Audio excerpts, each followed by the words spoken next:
Bismillahirrahmanirrahim. Assalamualaikum warahmatullahi wabarakatuh. Alhamdulillahirabbil alamin. Wa bihi nasta'inu ala umuri dunya waddin. Tsumma shalatu wassalamu ala asyrafil anbiya'i wal mursalin nabiyina wa sayyidina Muhammadin wa ala alihi wa ashabihi wa man sara ala nahjihi ila yaumiddin. Allahumma subhanaka la ilma lana illa ma 'allamtana innaka antal alimul hakim wa tub 'alaina innaka antat tawwabur rahim. Allahumma faqihna fid din wa 'allimna at-ta'wil wa rzuqna al-ikhlas fil ilmi wal 'amal. Rabbi shrah li sadri wa yassir li amri wa hlul 'uqdatam min lisani yafqahu qawli. Allahumma amin. Ma'asyiral muslimin, jamaah rahimani wa rahimakumullah. Alhamdulillah, kita bersyukur pada Allah Subhanahu wa taala karena pada kesempatan malam hari ini Allah Subhanahu wa taala memberikan kita kenikmatan bisa berkumpul bermajelis dalam rangka tafaqquh fiddin, dalam rangka mempelajari agama Allah Subhanahu wa taala. Dan secara khusus kita masih melanjutkan membaca kitab Fathul Qaribul Mujib Syarah Matan Ghayah wa Taqrib yang ditulis oleh Al-Imam Asy-Syaikh Muhammad bin Qasim Al-Ghazi Asy-Syafi'i rahimahullah ta'ala, yang mana kitab ini adalah kitab yang membahas fikih sesuai dengan madhab Imam Asy-Syafi'i rahimahullah ta'ala. Dan pada pertemuan yang sebelumnya kita sudah selesai membahas tentang masalah sholat khauf atau sholat ketika terjadi peperangan atau yang semacamnya, sehingga sholat itu dilakukan dengan bentuk tertentu. Kemudian dilanjutkan tentang atau dengan pembahasan al-libas, pembahasan fikih berpakaian. Dan insyaallah pada malam hari ini kita memasuki pembahasan yang baru. Dan pembahasan ini adalah biasa disebutkan oleh para fuqaha di akhir daripada pembahasan fikih sholat, yaitu pembahasan tentang fikih perawatan jenazah. Maka di sini beliau mengatakan Bismillahirrahmanirrahim. Qala al-musannifu rahimahullahu ta'ala wa nafa'ana bi ilmihi fid dunya wal akhirah wa dakhalahu fasiha jannatihi wa taghammadahu bi rahmatihi Allahumma amin. Faslun, pasal yang baru, fima dalam perkara yang yata'allaku berhubungan bil mayyiti terhadap mayit, min ghaslihi dari memandikan mayit, wa takfinihi dan mengkafani mayit, wassalati alaihi dan mensolati mayit, wa dafnihi dan menguburkan mayit. Maka di sini beliau akan mulai membahas tentang pembahasan fikih perawatan jenazah. Tapi sebelum membahas hal tersebut atau sebelum kita membaca apa yang disampaikan oleh musannif di sini, ingin kami berikan muqaddimah, pengantar beberapa masalah yang berhubungan dengan kematian. Bahwasanya kita hidup di dunia ini ada satu hal yang tidak mungkin tidak, ada satu hal yang 100% pasti terjadi, ada hal yang 100% tidak akan pernah meleset, yaitu yang namanya kematian. Maka ada beberapa masalah yang perlu kita sampaikan sebagai muqaddimah, sebagai pengantar daripada fikih jenazah ini.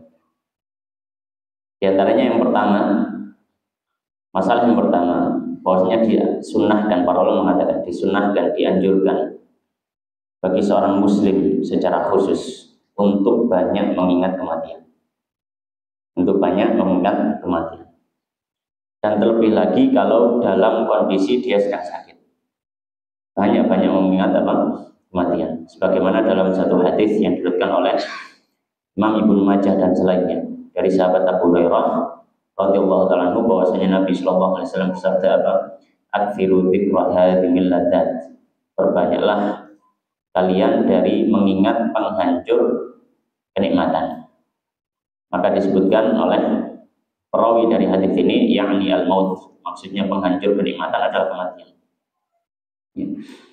Dan dalam hadis yang lain yang diriwayatkan oleh Imam Al-Baihaqi dalam Syu'abul Iman, diriwayatkan oleh At-Tabrani dalam Mu'jam Awsatnya, dari hadisnya sahabat Ibnu Umar radhiyallahu ta'ala anhu, bahwasanya Nabi menyampaikan apa, aksiru dzikra hadhimil ladzat, perbanyaklah kalian mengingat penghancur kenikmatan. Kemudian disebutkan faedahnya apa sih? Nabi melanjutkan, fa innahu la yakunu fi katsirin illa qallalah. Karena kata Nabi SAW, tidaklah orang mengingat mati ketika dia dalam kondisi lapang, kecuali hal tersebut akan membuat dirinya menjadi sempit. Orang kalau misalkan dalam kondisi lapang, kehidupannya nyaman, enak terus, kayak gak ada masalah. Khawatirnya kalau diteruskan semacam itu hatinya akan lalai. Dia akan semakin jauh, semakin jauh, semakin jauh dari Allah. Maka ketika dia mengingat kematian, akan terasa sempit, bahwasanya kenikmatan semua ini tidak ada harganya kalau tidak mendekat kepada Allah. Kata Nabi SAW, beliau menyampaikan, fa innahu la yakunu fi katsirin illa qallalah. Tidaklah mengingat masalah kematian ini ketika dia punya banyak harta, kecuali setelah dia ingat kematian, dia anggap hartanya cuma sedikit. Dalam artian ini nggak ada nilainya. Sehingga apa? Sehingga kenikmatan dunia tidak sampai melalaikan. Dan Nabi melanjutkan, wala fi qalilin illa ajza. Dan tidaklah kematian ini diingat ketika dia dalam kondisi sangat sempit, rezeki seret, permasalahan silih berganti, kemudian dia ingin mati, hidupannya akan terasa luas. Hidupannya apa terasa luas? Dia akan merasa lebih tenang. Itu memang takdir Allah Subhanahu wa Ta'ala. Hari ini dapat segini, rezekinya segini. Hari ini ada masalah ini, yang masalah kemarin belum selesai. Bisa jadi saya besok mati. Hidup ini hanya sementara. Maka dia akan menjadi lebih tenang. Ya. Tapi beda kalau misalkan dia tidak mengingat sama sekali masalah hidup, permasalahan berbagai macam hal itu akan mengisi ruang hatinya, mengisi pikirannya, menyita umurnya hanya untuk berpikir dan angan-angan. Dunia ini kalau diangan-angan nggak akan ada habisnya. Ya. Maka ya kata Nabi SAW, wala fi qalilin illa ajza. Tidaklah diingat ketika dalam masa dia dalam kondisi sempit kehidupan dunia, kecuali apa? Kecuali dia akan merasa cukup. Maka ini yang pertama tentang masalah kematian. Kemudian masalah yang kedua, masalah yang kedua, perlu menyampaikan. Termasuk hal yang dianjurkan, disunahkan adalah ketika ada saudara kita yang sakit dan kita mengetahui bahwasanya sakit ini adalah salah satu sebab kematian dan sebab terbanyaknya. Sebab terbanyak kematian ya penyakit. Maka disunahkan, dianjurkan bagi kita untuk mengunjungi orang yang sedang sakit. Ya. Sebagaimana sabda Nabi SAW dalam hadis riwayat Muslim, beliau menyampaikan apa? Man 'adana ridwan lam yazal fi khurfatil jannati hatta. Siapa yang dia mengunjungi orang sakit, dia itu seolah-olah sedang berada di dalam pelataran surga sampai dia kembali ke rumahnya. Pahala yang luar biasa sekali. Karena ketika mengunjungi orang sakit banyak kebaikan di situ. Banyak kebaikan di situ. Ada doa yang kita berikan kepada orang tersebut. Kita berarti sedang menjalankan hak orang saudara kita. Kalau dia seorang muslim, hak saudara kita. Kalau dia tetangga, ditambahi hak bertetangga. Kalau dia saudara sedarah kita, ditambahi saudara silaturahim. Belum lagi di situ kita membuat hati orang yang dijenguk senang, ya, memasukkan kegembiraan kepada sesama muslim, itu pahala yang bertumpuk-tumpuk. Ya. Maka di sini yang kedua, masalah yang kedua, bahwasanya disunahkan kita untuk mengunjungi orang sakit. Nah, orang yang sakit ini terbagi menjadi dua. Yang pertama, dia orang muslim. Maka secara mutlak disunahkan bagi kita, siapapun orang muslim itu, untuk kita kunjungi selama dia muslim. Selama dia muslim. Meskipun dia adalah musuh kita, orang yang benci dengan kita, Meskipun dia musuh atau orang yang benci dengan kita kunjungi selama dia muslim. Ya. Karena permusuhan kita dengan sesama muslim, mungkin untuk urusan-urusan yang sifatnya dunia atau semisalnya, itu tidak menghalangi hak dia sebagai saudara muslim kita. Ya. Bahkan para ulama menyampaikan meskipun dia adalah musuh kita. Ya. Apa ada seorang muslim menjadi musuh bagi muslim lainnya? Ya banyak. Ya banyak. Ya. Bahkan sejak zaman ya sahabat Nabi Shallallahu Alaihi Wasallam, sebagian kita tahu peperangan yang terjadi di antara para sahabat. Ada perang Jamal antara sahabat Ali dengan Sayyidah Aisyah dan para sahabat yang mengikuti Sayyidah Aisyah. Ada perang Siffin sahabat Ali dengan Muawiyah. Ya, dan seterusnya. Banyak peperangan terjadi sesama muslim. Ya. Maka kalau dia muslim mutlak disunahkan untuk apa? Dikunjungi. Yang kedua, kalau dia kafir, kalau dia apa? Kafir. Maka kita sampaikan kalau dia kafir maka disunahkan juga. Ya kan? Islam begitu indah. Para ulama mengatakan disunahkan juga kalau ada orang kafir itu sakit, jika orang kafir tersebut adalah tetangga atau kerabat kita. Adalah tetangga atau kerabat kita. Sebagaimana ini dilakukan Nabi Sallam, sudah dicontohkan Nabi Sallallahu Alaihi Wasallam. Ya, disebutkan dalam hadis yang disebutkan oleh sahabat Anas, beliau menyampaikan karena gulamun Yahudi yakhdumun Nabi Sallallahu Alaihi Wasallam samarin, fatahun Nabi Sallallahu Alaihi Wasallam yang ada seorang anak kecil, dia agamanya Yahudi, karena ikut bapaknya. Dia biasa kadang ya bantu Nabi Sallallahu Alaihi Wasallam, ya terkadang gitu. Kemudian ketahuan dia sakit, fatahun Nabi Sallallahu Alaihi Wasallam, maka Nabi mengunjunginya. Akhlak Nabi Sallallahu Alaihi Wasallam, ya akhlak Nabi Sallallahu Alaihi Wasallam. Ya bahkan orang kafir pun dikunjungi oleh Nabi Sallallahu Alaihi Wasallam, yang mutuh beliau kunjungi fa'anda inda rasid dan seterusnya. Ya panjang tentang keislaman anak kecil ini. Keislaman anak kecil ini. Baik, ini masalah yang kedua tentang mengunjungi orang yang sakit. Kemudian masalah yang ketiga. Masalah yang ketiga, ketika orang dalam sakaratul maut. Ya, orang dalam sakaratul maut. Dan sakaratul maut adalah suatu hal yang pasti bagi orang yang mengalami kematian. Ya. Nabi SAW ketika di akhir hidupnya beliau mengatakan inna lil mauti sakarat. Sesungguhnya kematian itu punya sekaratnya, punya hal-hal yang membuat dia sakarat. Itu kan berasal dari kata sakar. Sakar itu kan mabuk. Jadi itu memang dalam kondisi yang antara dunia dengan akhirat. Ya, diambang kematiannya, ya, diambang kematiannya. Maka ketika sakaratul maut, ya masalah yang ketiga, ada beberapa hal yang bisa kita lakukan. Ya, sebagai orang yang mungkin menghadiri sakaratul mautnya orang. Yang pertama, ya, yang pertama, jika memungkinkan, menghadapkan orang yang sedang sekarat tadi ke arah kita. Ini jika memungkinkan. Ya, kalau bisa miring, dimiringkan. Yang afdal miring sebelah kanan.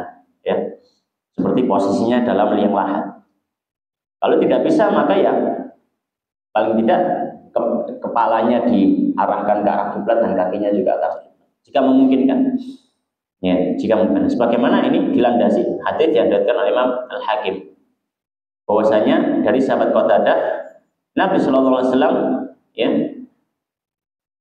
hina qadimal Madinah sa'ala 'anil Bara bin Ma'rur faqalu tufiya wa awsa bi thuluth ya laka ya Rasulullah wa awsa an yuwajjaha ilal qiblah lamma tudira.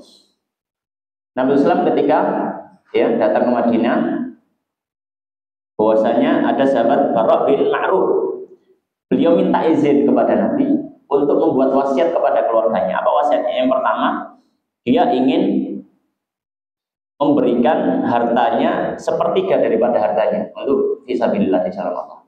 Yang kedua, dia berwasiat supaya nanti kalau dia sakaratul maut diarahkan ke arah kiblat. Maka Nabi sallallahu alaihi wasallam menyampaikan ashabal fitrah wa qad radadtu thulutsahu ala waladihi. Diizinkan Nabi sallallahu alaihi wasallam ashabal fitrah, dia sudah sesuai dengan fitrah. Tapi untuk sepertiga tadi, wasiat yang sepertiga, maka ini dikembalikan kepada anak-anaknya. Ya, dikembalikan kepada anak-anaknya. Kalau anak-anak mengizinkan, karena wasiat itu tidak boleh melebihi sepertiga. Ya, maksimal sepertiga. Kalau melebihi itu maka tergantung ahli warisnya, apakah setuju atau tidak. Ya. Kemudian yang kedua yang bisa kita lakukan ketika orang itu sedang sakaratul maut adalah mentalkin. Mentalkin dengan apa? Mentalkin dengan kalimat la ilaha illallah. Ini masyhur sekali dan sudah diketahui keumuman kaum muslimin.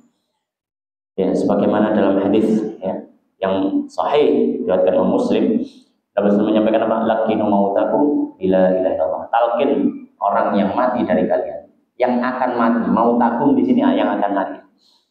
Ya, bukan yang sudah mati, tapi yang akan mati.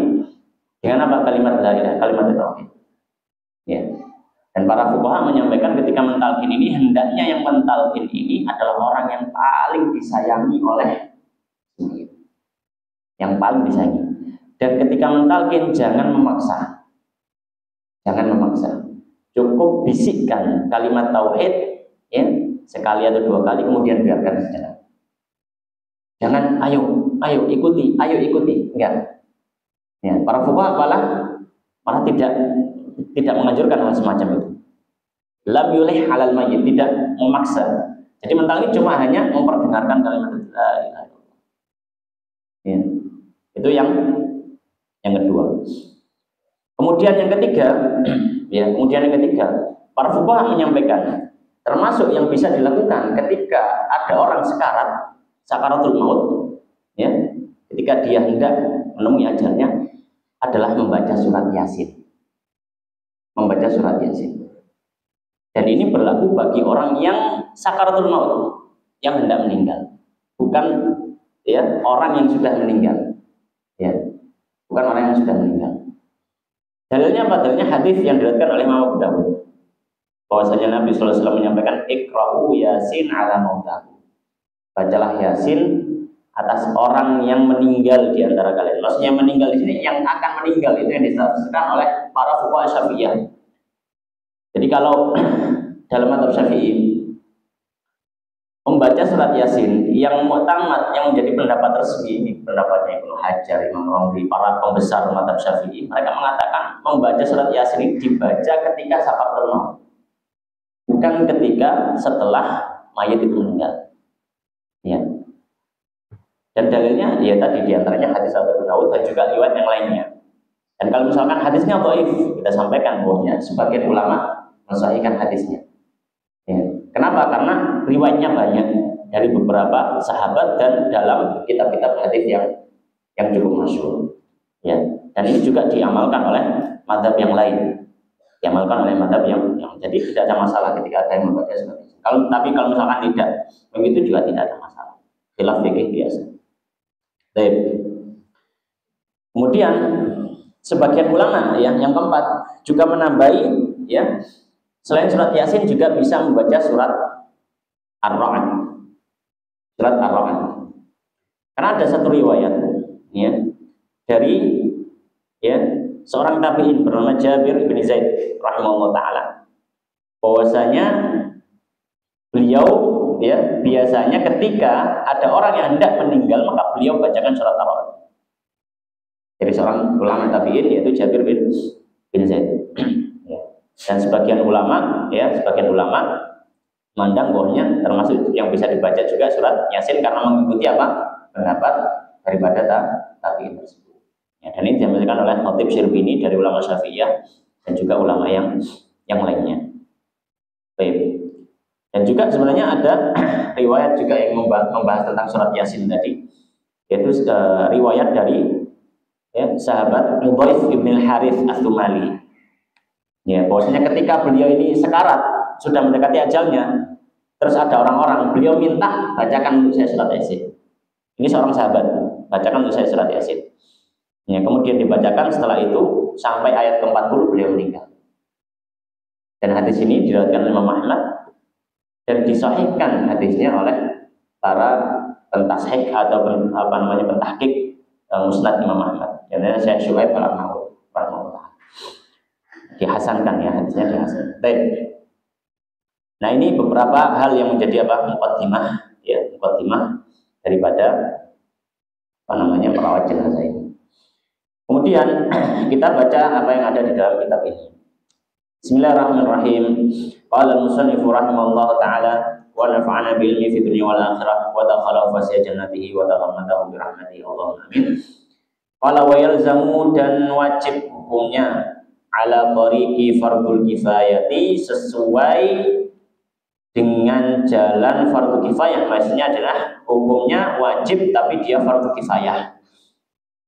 Fardu kifayah, apa fardu kifayah? Yaitu ketika ada orang yang sudah melakukan, maka sudah tidak ada kewajiban bagi orang lain.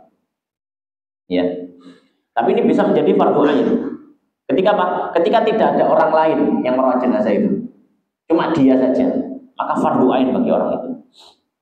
Tapi kalau misalnya ada orang lain, maka hukumnya fardu kifayah untuk keumuman orang tersebut. Fil mayyitil muslimi, bagi jenazah muslim. Ya, bagi jenazah muslim. Ya. Maka tidak termasuk di sini kalau dia kafir. Nanti kafir ada pembahasannya. Mana yang perlu misalkan ada orang kafir, kita sebagai tetangganya. Dia misalkan nggak ada saudara atau apa, harus kita yang merawat, ya. Maka di sini ada perincian, nanti kita akan bahas. Ghairul muhrimi, dan juga bukan orang yang sedang ihram, maksudnya meninggal dalam kondisi ihram, baik ihram umrah atau ihram haji, dia belum tahallul, ya. Wasyahidi, dan juga bukan orang yang mati syahid. Karena kalau orang mati syahid nanti ada perinciannya lagi. Apa yang wajib dan dia fardu kifayah, atau apa yang fardu dan dia fardu kifayah? Arba'atu asya, ada 4 perkara. Yang pertama apa? Ghusluhu, memandikan. Ghusluhu, memandikan. Wa takfinuhu, yang kedua mengkafani. Wassalatu alaihi, dan mensolati atasnya. Wa dafnuhu, dan menguburkan. 4 perkara ini, kalau dia orang muslim, kemudian dia bukan orang yang sedang ihram ketika meninggal, dan dia bukan orang yang mati syahid, maka keempat-empatnya fardu kifayah. Keempat-empatnya apa? Fardu kifayah. Ya. Oleh karenanya di sini beliau dan tadi kita sampaikan, apakah ini selamanya fardu kifayah? Enggak, bisa jadi dia fardu ain. Oleh karenanya beliau mengatakan, wa illam ya'lam bil mayyiti, dan kalau tidak ada yang mengetahui terhadap mayit tersebut, illa wahidun, kecuali 1 orang saja. Kalau nggak ada siapa-siapa, cuma dia sendiri, ta'ayyana alaihi, maka menjadi fardu ain atas orang tersebut. Apa yang menjadi fardu ain? Madzukira, apa yang sudah disebutkan. Keempat-empatnya fardu ain, maka dia yang wajib untuk apa? Ya, untuk memandikan, untuk mengkafani, untuk menyolati dan menguburkan. Nah, kemudian beliau di sini akan membahas tentang mayit yang kafir. Tapi sebelum kita baca kitabnya, kita jelaskan dulu secara garis besarnya. Kalau dia adalah orang kafir meninggal, orang kafir ini terbagi menjadi 2. Ya, orang kafir terbagi menjadi 2. Yang pertama, dia itu kafir harbi atau orang murtad. Kafir harbi atau orang murtad. Harbi itu berarti dia adalah kafir yang dia tidak melakukan perjanjian damai apapun dengan kaum muslimin. Itu harbi. Ya, dia kafir harbi atau dia orang murtad. Maka apakah fardu ain juga semuanya keempat-empatnya? Tidak. Maka ada perincian. Kalau dia kafir harbi atau orang murtad, untuk memandikan hukumnya mubah. Untuk memandikan, ya. Mengkafani, ya, dibungkus, ya, maka hukumnya juga mubah. Mensolati, haram hukumnya mensolati. Haram hukumnya mensolati. Kalau menguburkan, maka boleh, mubah juga. Bahkan para fuqaha menyampaikan, kalau seandainya jasadnya itu dibuat makan hewan, diperbolehkan. Kenapa? Karena menguburnya hukumnya mubah. Mengkafani, memandikan mubah saja, boleh. Ini gelem ya dilakoni kata wis carno. Tapi Para fuqaha menyatakan, tapi kalau misalkan dibiarkan dan bisa mengganggu kaum muslimin, bau busuknya dan semacamnya, ya, maka di sini ya harus dikubur. Supaya tidak, bukan karena mayitnya nggak punya kehormatan. Orang yang ya dia memuji Allah dan tidak ada perjanjian dengan kaum muslimin dengan perjanjian baik, mereka tidak ada kehormatan.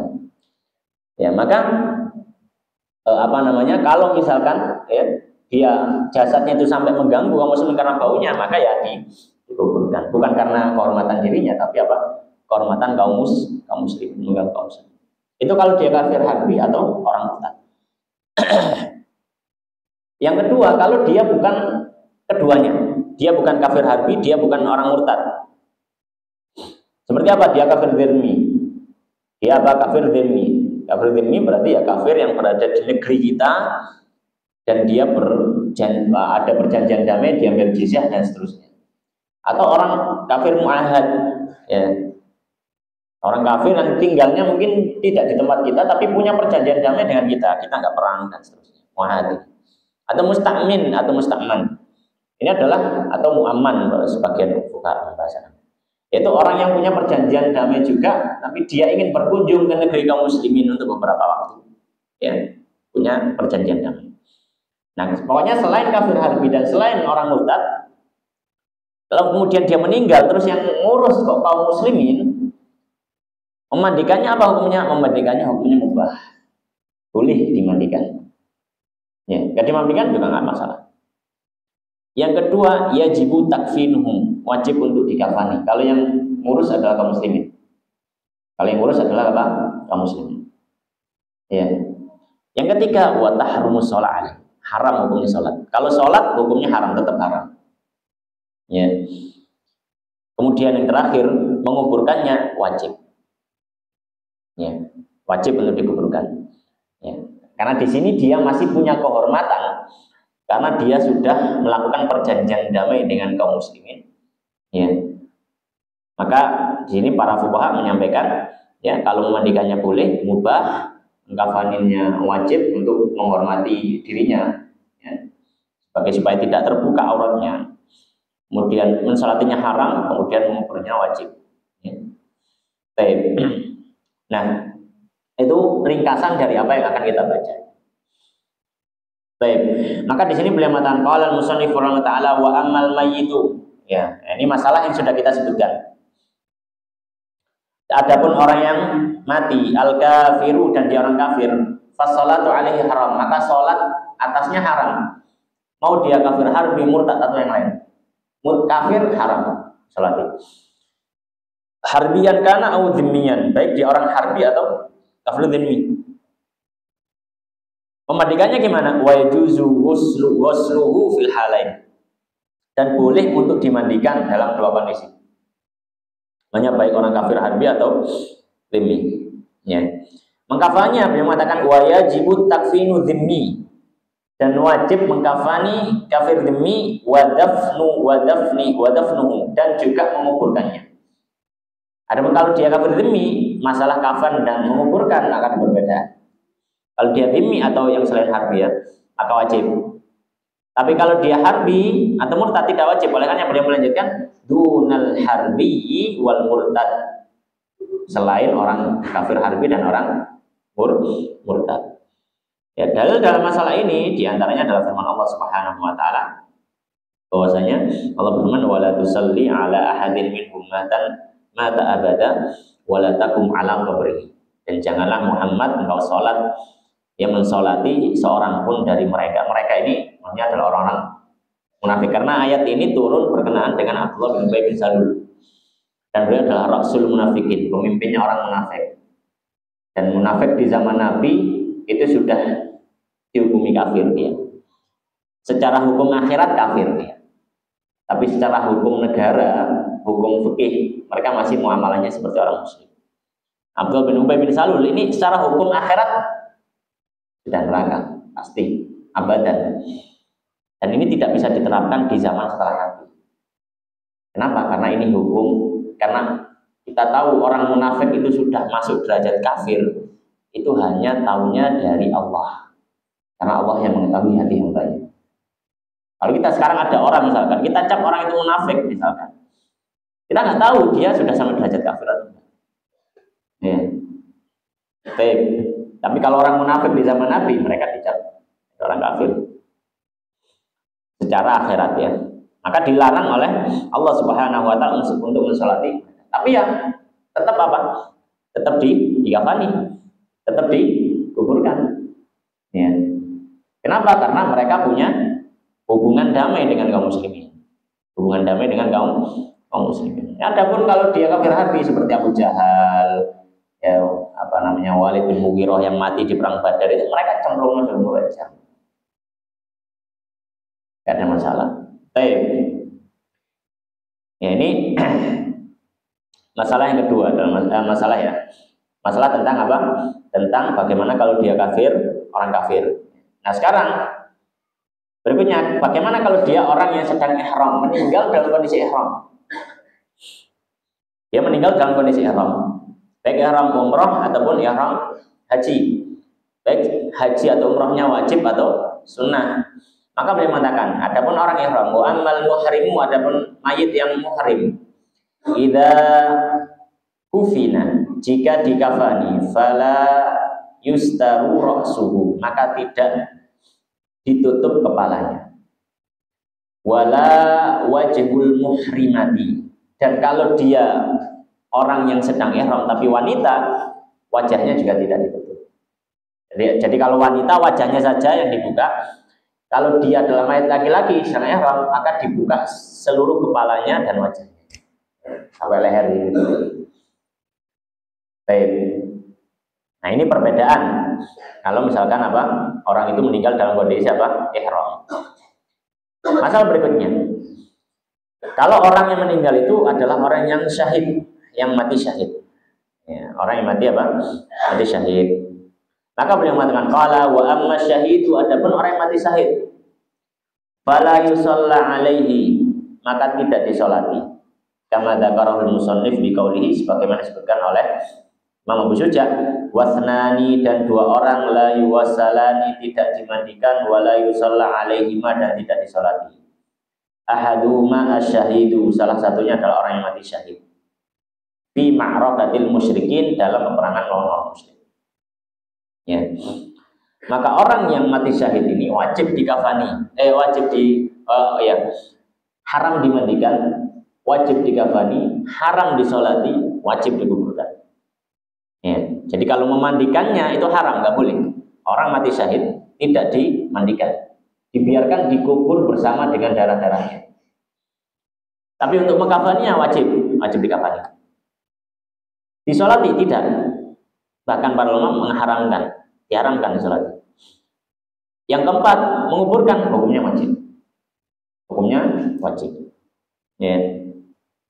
Tapi di sini perlu kita ketahui yang dimaksud syahid ini dalam bab pembahasan fikih jenazah ini ada beberapa syarat ya, sehingga dia terpenuhi, disebut orang syahid yang dia tadi nggak boleh dimandikan, nggak boleh disolati, wajib dikafani, wajib dikuburkan. Itu ada beberapa syarat. Ya. Syarat yang pertama, dia meninggal dalam peperangan. Dia meninggal dalam apa? Dalam peperangan.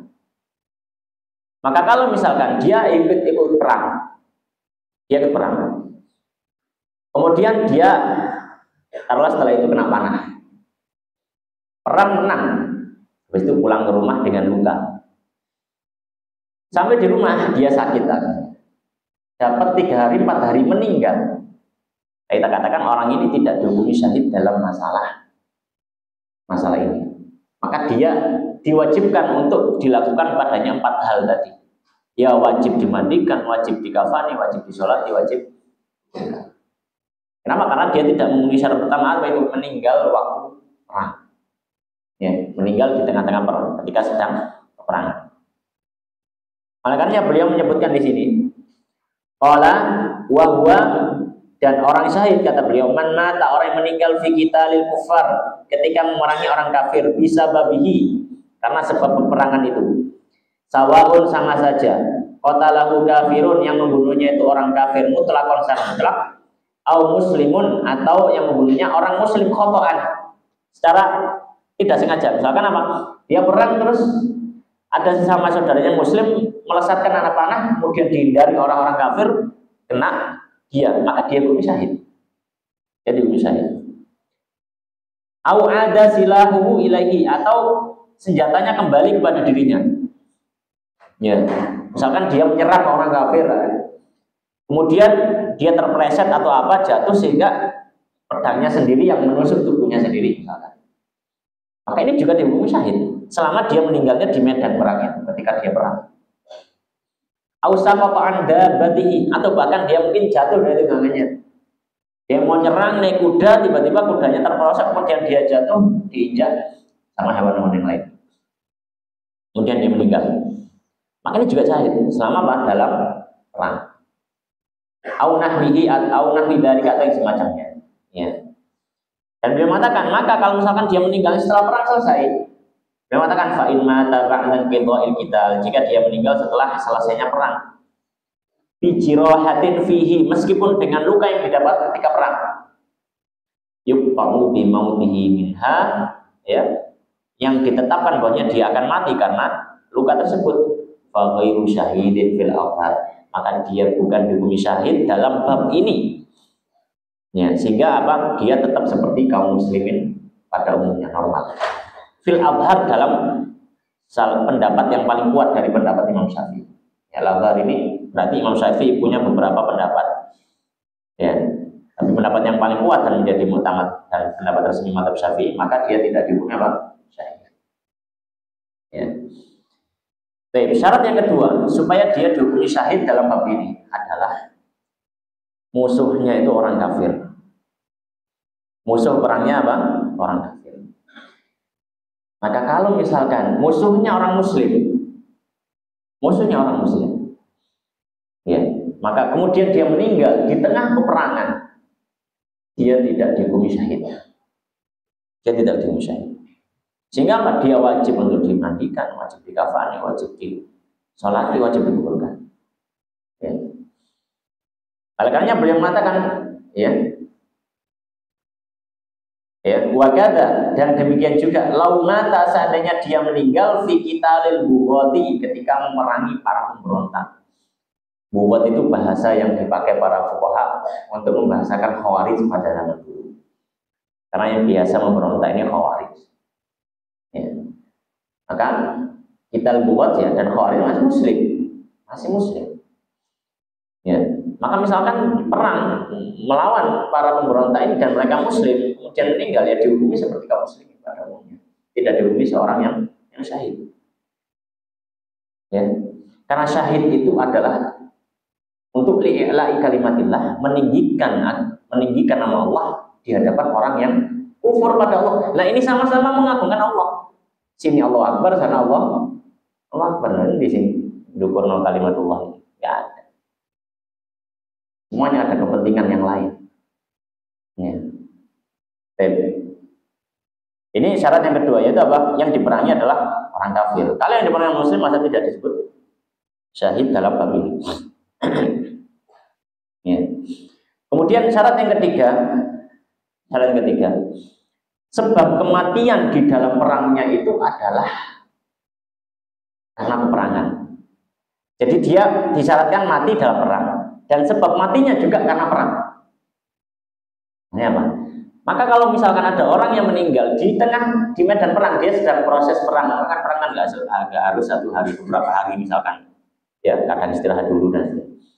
Kalau misalkan dia habis itu demam, ya, misalkan ya, kena wabah atau apa gitu, demam, bukan karena sebab perang, nggak karena luka atau apa, tapi karena mungkin demam sakit, kemudian dia meninggalnya bukan karena perang, maka para ulama mengatakan tidak dihukumi syahid dalam bab ini. Sehingga apa? Dia wajib untuk dimandikan, wajib dikafani, disolati dan kenapa? Karena sebab meninggalnya bukan perang.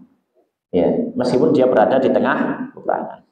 Makanya beliau menyatakan yang ketiga, aunata, atau dia meninggal fil qitali, di dalam peperangan. Dia meninggal di dalam peperangan, la bisa babil qital, tapi bukan karena perangnya, tapi karena sebab lain. Ya, karena apa? Sebab lain. Baik. Nah, ini masalah orang yang meninggal dan dia adalah syahid. Ya, meninggal dan dia adalah syahid. Baik. Kemudian berikutnya beliau akan membahas janin yang keguguran. Ya, janin yang keguguran. Ya. Baik. Maka perlu kita ketahui dalam pembahasan fikih perawatan jenazah, ketika ada janin yang keluar dari perut ibunya, ya, maka terbagi menjadi dua. Yang pertama, janin tersebut sudah berumur 4 bulan 120 hari. 4 bulan 120 hari. Di mana dalam hadis kita tahu, hadisnya dalam Arba'in Nawawi, bahwasanya umur ini berarti sudah umur ada roh. Bukan benda mati. Ini umur ada roh, bukan benda mati. Lihat, janin itu terbagi menjadi dua. Yang pertama, umurnya 4 bulan atau lebih. Sudah masuk 4 bulan. Baik. Maka kalau janin itu yang digugurkan umurnya sudah mencapai 4 bulan, ada dua kondisi lagi. Ketika janin itu digugurkan dan umurnya sudah 4 bulan, dan dia dalam kondisi ada ciri-ciri petunjuk kehidupan dirinya meskipun sebentar di alam dunia. Ketika keluar misalkan janin itu kemudian sempat menangis, misalkan, atau ketika keluar janin itu sempat bergerak. Ini berarti ada amaratul hayat. Berarti dia sempat hidup di dunia. Maka kalau dia sempat hidup di dunia dan janin itu sudah mencapai umur 4 bulan, maka dia hukumnya seperti manusia, dihukumi manusia muslim dewasa. Maka Pak, ya wajib dimandikan, wajib dikafani, wajib disolati, wajib dikuburkan. Wajib semuanya. Kenapa? Karena dia sudah mendapati kehidupan dunia dan dia sudah dalam kondisi apa? Memiliki roh. Berarti dia bukan benda mati. Maka dia disebut apa? Manusia. Kalau agamanya ya ikut ibunya kan. Ikut ibunya. Itu kondisi kedua. Kondisi pertama. Kondisi kedua, ya, janin itu umurnya sudah lebih dari 4 bulan. Tapi ketika keluar tidak ada tanda kehidupan. Sama sekali. Berarti dia tidak mendapati sama sekali kehidupan dunia. Dia nggak hidup di dunia. Kita tidak sebutkan dia hidup di dunia, enggak. Berarti dia tidak pernah hidup di dunia. Karena alam rahim beda dengan alam dunia. Beda. Ya, seperti alam barzakh itu bukan alam dunia. Alam rahim juga bukan alam dunia. Ya. Maka kalau misalkan dia tidak ada kehidupan sama sekali di dunia, para ulama mengatakan, maka wajib memandikannya, hukumnya apa? Wajib. Memandikannya hukumnya apa? Wajib. Mengkafani hukumnya wajib juga. Kehormatan. Ya, kehormatan. Mensolati, para ulama mengatakan hukumnya haram. Tidak boleh disolati. Kenapa? Karena dia tidak pernah mendapati kehidupan di dunia sama sekali. Maka dia tidak dianggap makhluk di dunia ini, makhluk dari dunia. Maka tidak boleh disolati. Ya, tidak perlu disolati. Adapun mengukurkan yang keempat, maka hukumnya wajib. Maka hukumnya apa? Wajib. Ya. Sebagaimana Nabi Shallallahu Alaihi Wasallam menyampaikan, aktif mulai yusalla alaihi. Anak itu tidak disolati jenazahnya. Maksudnya anak di sini adalah yang sudah digugurkan. Ya. Hatta yastahil, sampai dia menunjukkan tanda kehidupan. Yastahil itu berteriak atau yang semacam, menunjukkan tanda kehidupan. Hadis riwayat Tirmidzi dan lain. Ini kalau misalkan apa? Janin itu ketika umurnya sudah 4 bulan atau lebih. Kondisi kedua, janin belum mencapai umur 4 bulan. Ya, belum mencapai umur 4 bulan atau 120 bulan, belum mencapai umur itu. Maka ini secara asal dia seperti benda mati karena belum ada roh. Dalam hadis Ibnu Mas'ud, roh itu baru ditiupkan ketika apa? 4 bulan. Maka ini dia punya dua kondisi. Kondisi yang pertama, jika dia keluar dari perut ibunya dan ada petunjuk bahwasanya itu adalah bakal bayi, dalam artian sudah ada bentuknya, sudah ada bentuk manusianya.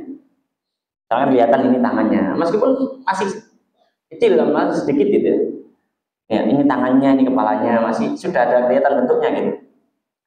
Maka di sini para ulama mengatakan, ya, para ulama mengatakan memandikannya hukumnya wajib.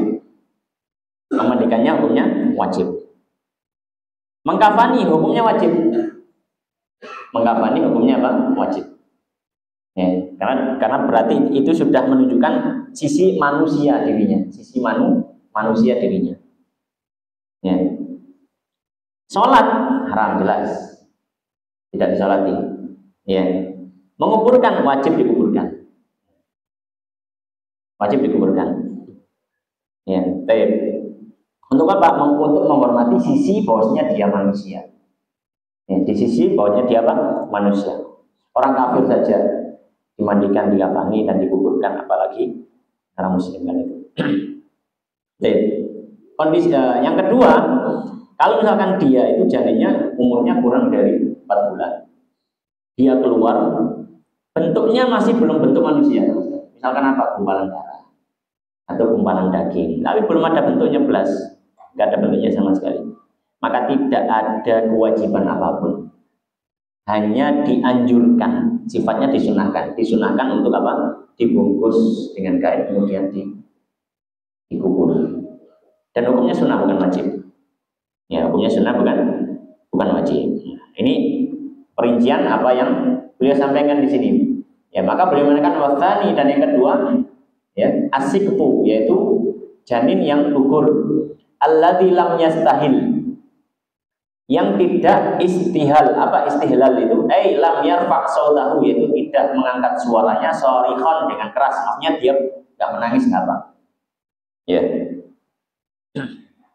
Fa in istahalla sharikhon, dan jika dia itu teriak atau menangis ya, au baka atau menangis, fa hukmuhu kal kabir, maka hukumnya seperti orang dewasa. Tapi kalau tidak, maka tadi perinciannya saya lebih rincikan lebih mendalam ya, tapi di kitab dia cuma sebutkan itu aja.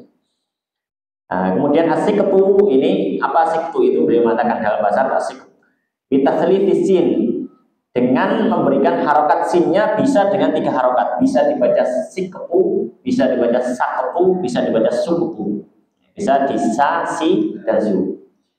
Al-waladul nazil itu adalah anak yang keluar qabla tamamihi, sebelum kesempurnaan dirinya.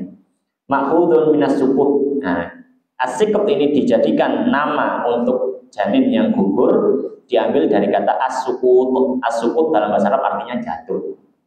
Ya, gugur, ya, jatuh. Ya, mungkin akan terlebih dahulu mungkin kita lanjut.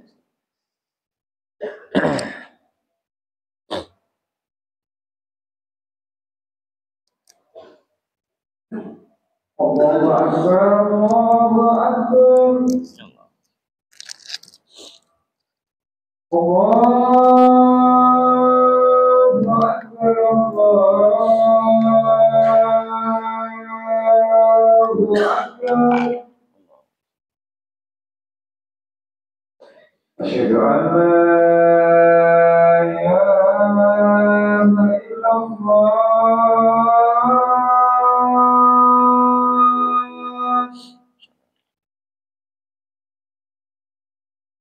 Asyhadu an la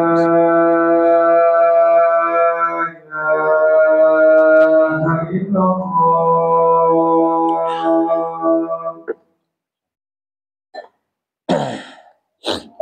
Asyhadu anna Muhammadar Rasulullah.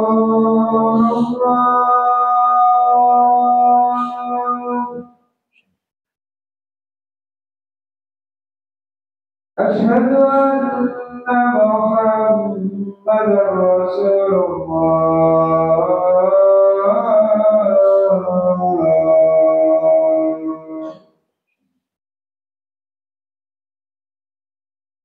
Hayya 'alas shalah.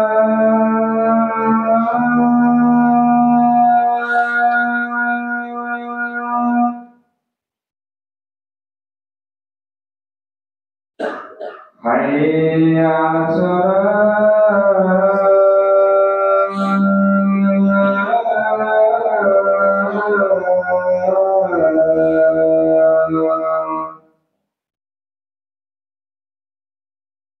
Hayya 'alal falah.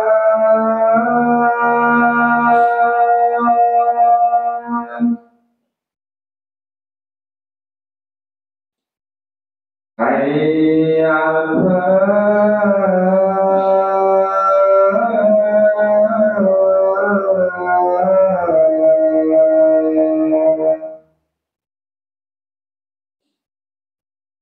Allahu Akbar, Allahu Akbar. La ilaha illallah.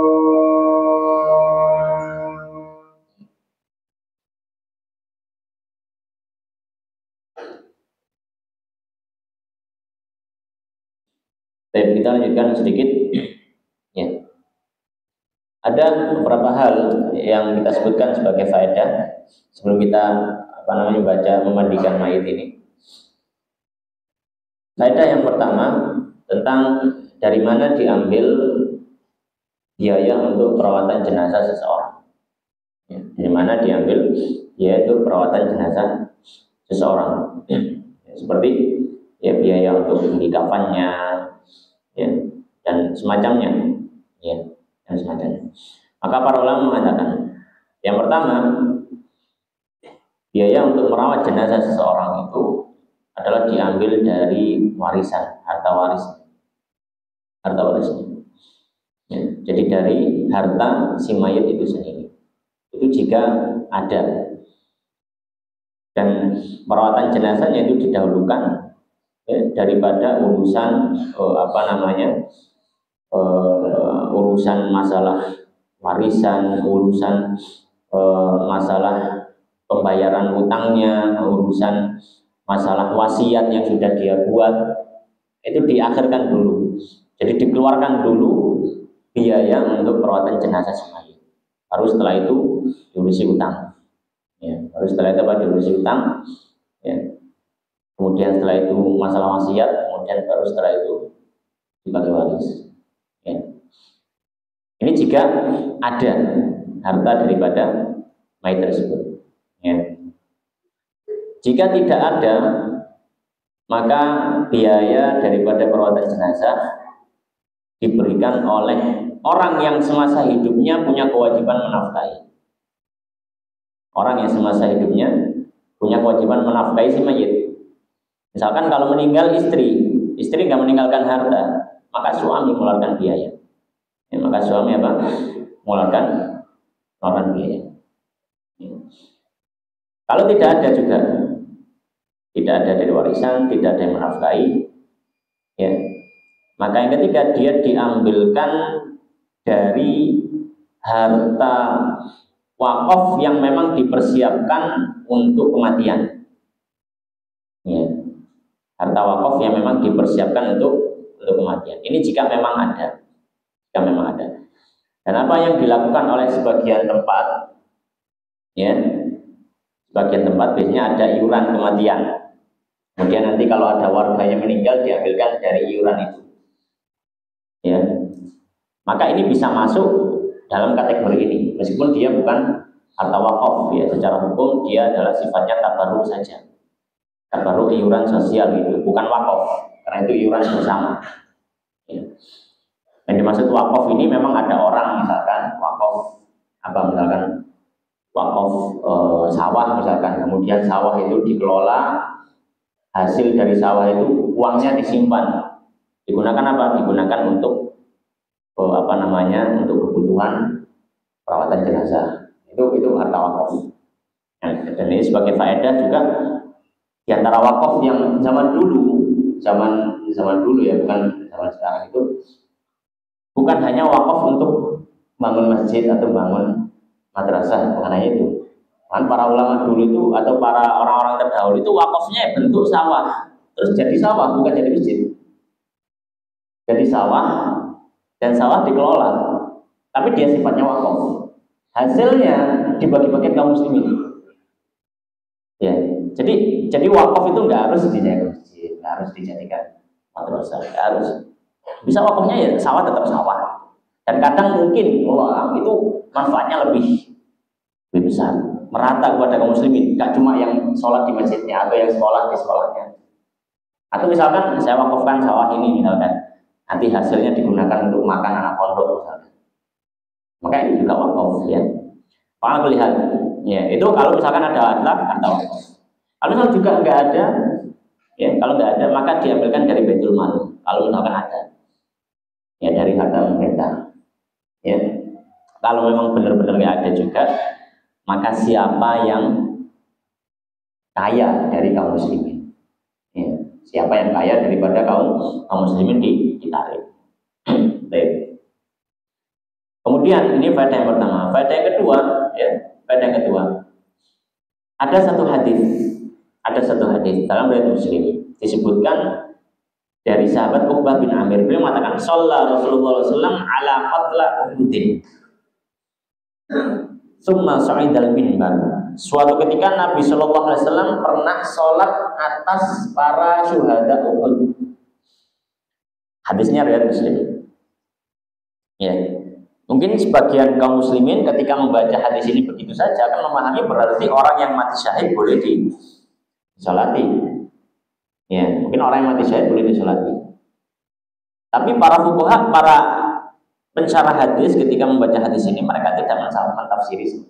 Nah, ini pentingnya baca hadis itu bukan cuma dibaca saja, perlu dibaca penjelasan ulama secara lebih mendalam. Para mengatakan hadis ini memang benar disebutkan Nabi SAW sholat ala qatla. Kalau diterjemahkan letter lagi ya mensolati. Tapi yang dimaksud di sini adalah Nabi mendoakan. Nabi mendoakan, bukan bentuk sholat seperti sholat jenazah. Ya. Dan ini yang ditafsirkan oleh para pensyarah hadis ini. Ya. Jadi bukan berarti orang yang mati syahid kemudian boleh disolati, tidak. Sudah sampai kita sampaikan nanti orang mati syahid maka ini tidak diperbolehkan untuk apa? Untuk disolati. Ya. Tapi mungkin ini yang bisa kita bahas pada kesempatan malam hari ini. Insya Allah mungkin pembahasan perawatan jenazah ini butuh mungkin beberapa pertemuan 2 atau 3 karena cukup ada beberapa hal yang perlu kita sampaikan. Demikian yang bisa kita bahas. Insya Allah pertemuan berikutnya kita lanjutkan membaca tentang masalah memandikan jenazah dan seterusnya. Wallahu ta'ala a'lam wa sallallahu wa sallam wa barik wa ala alihi wa ashabihi ajma'in. Kita tutup dengan doa kafaratul majlis. Subhanakallahumma wa bihamdika asyhadu an la ilaha illa anta astaghfiruka wa atubu ilaik wa akhiru da'wana alhamdulillahirabbil alamin. Wassalamualaikum warahmatullahi wabarakatuh.